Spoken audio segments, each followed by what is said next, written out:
Яг одоо та бүхэнд жирийн нэг математикийн багш хэрхэн 500 хүн цалинжуулдаг бизнес эрхлэгч болсон түүхийг танилцуулах гэсэн. Сайн байцгаана уу? Намайг Шижир гэдэг. Шижрээ гэмтлийн имлэгийн хаан уулан дээр тоггүй, шалгуу, усаа авах гэж 2 км алхдаг газар хүүхэд насаа өнгөрөөж байна. Лааны гэрэлт хичээлээд байсан тэр үеэс л хүүхдүүд боловсрал эзэмшихийн тулд хүнд бэрхийг туулдаггүй нийгмийг бүтээхийг, мөн дээрэс нь боловсролын салбарт өөрчлөлт хийхийг хүсдэг болж байна. Ингээд 2008 онд бакалавра төгсөөд багшаар 1 жил ажилласан ч энэ нь түүний хүсдэг шиг хүүхд бүрийн амьдралд өөрчлөлт авчрах зам биш байлаа. Тиймээс найзтайгаа хамт технологийн тусламжтайгаар хүүхдүүдэд тэгш боломжийг түгээхээр зорж амжилт цэкомыг ажиллаж эхэлжээ. Ингээд л багшийн ажлаа орхиж технологийн салбарыг нэг мөн сонгожээ. Гэтэл байдал уламд ордог. Ирээдүйд бүтээх төслүүдэд хөдөлгөхийн тулд хаалтал хийж олон янзын бизнес хийсэн ч бүх орлогоо боловсролын салбарын төслүүдэд зориулжээ. Ингэж явсаар нэг мэтгэд 3 жил цалингүй ажилласан байлаа. Нэг биш, 2 биш, бүр 3 жил штэ.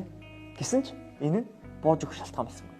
Зорилгынхоо нэг хэсэг болгон Монголын хамгийн анхны 3 хүүхэлдэйн кинонуудын нэг Морог бүтээжээ. 2015 онд 200 орчим сая төгрөгийг зарцуулж кино театруудаар хүртэл нээлт хийсэн боловч тэр даруйдаа бууж бүр өрөнд ороход хүргэжээ.